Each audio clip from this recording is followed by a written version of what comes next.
অর্থকে আকর্ষণ করার জন্য, অর্থকে চুম্বকের মতো আপনার গৃহেতে আনার জন্য, লক্ষ্মীকে চিরকালীন বেঁধে রাখার জন্য একটি উপায় বা একটি টোটকা বলবো। এই টোটকাটা অনেক পুরাতন টোটকা। এটা আপনারা করুন। কি করবেন? প্রথমে একটা লাল শালু কাপড় নেবেন, এই ধরনের লাল শালু কাপড় নেবেন। একটি তেজপাতা নেবেন, তেজপাতাতে আপনার উইশটি জানাবেন, কত পরিমাণ অর্থকে আপনি আকর্ষণ করতে চাইছেন সেটা প্রেজেন্ট টেন্সে লিখবেন, নিজের নামটা লিখবেন, লাল কালিতে এগুলো করবেন।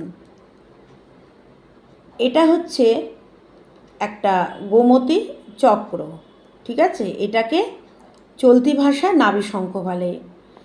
এটা তিনটে পিস নাভি শঙ্খ নেবেন। এটা হচ্ছে লক্ষ্মীর কড়ি, তিনটে সাদা রঙের লক্ষ্মীর কড়ি নেবেন, তিনটে নেবেন। আর এটা হচ্ছে কমলগাট্টা। এই কমলগাট্টাটা ব্যবহার আবহমানকাল থেকে যে সমস্ত মানুষ লক্ষ্মীর আসন পেতেছেন তারা অবশ্যই এই কমলগাট্টাকে ব্যবহার করবেন। এই টোটকাটা করার সময় কমলগাট্টাকে নেবেন, তিনটে কমলগাট্টা নেবেন। এই দেখুন, এটাকে কমলগাট্টা বলে। যে কোনো দশকর্মা দোকানে এটা পেয়ে যাবেন, যেখানে বিভিন্ন রকম পূজার দ্রব্য পাওয়া যায়। এটা তিনটে নেবেন, 3 পিস নেবেন। একটা লাল ছোট কাপড়ের টুকরো নেবেন। আর সেই সঙ্গে আপনারা হনুমানের চল্লিশার একটি অংশ মনে মনে পাঠ করবেন। এই দেখুন, একটা কয়েন নেবেন, 1 টাকার একটা কয়েন নেবেন। তিনটে সুপুরি নেবেন। দারচিনি নেবেন তিনটে নেবেন। ফুল সমেত 3টে লবঙ্গ নেবেন।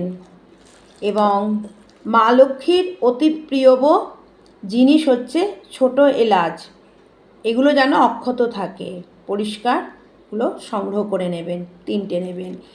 এবং 3টে অক্ষত আতপ চাল বা সেদ্ধ চাল নেবেন। এবার এই জিনিসগুলো একসঙ্গে নিয়ে আপনি আপনার মনস্কামনা জানাবেন এবং শ্রীম মন্ত্রটি 51 বার, 11 বার বা 28 বার জপ করবেন। তারপরে এই ধরনের একটা বটুয়া টাইপের বাজার থেকে কিনে নেবেন। এই বটুয়ার ভেতরে এই জিনিসগুলো সমগ্র সামগ্রী আপনারা রেখে দিন।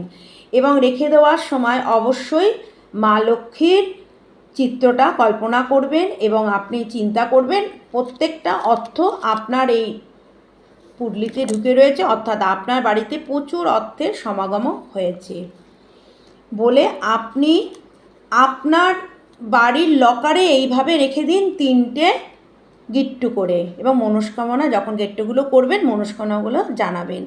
এটা একটা ফলপ্রসূ টোটকা, এটা করেই দেখুন। অর্থ আপনার গৃহে সারা জীবন থাকবে এবং আপনার ব্যবসা বা কর্মজীবনে বা যে কোনো ক্ষেত্রেই হঠাৎ করে অর্থ আকর্ষণ চুম্বকের মতো আপনার ঘরে চলে আসবে। নমস্কার, আমি অঞ্জনা শাস্ত্রী, ডক্টরেট অঞ্জনা। যারা আমাকে চেনো আর যারা আমাকে চেনো না, আমি কলকাতায় থাকি।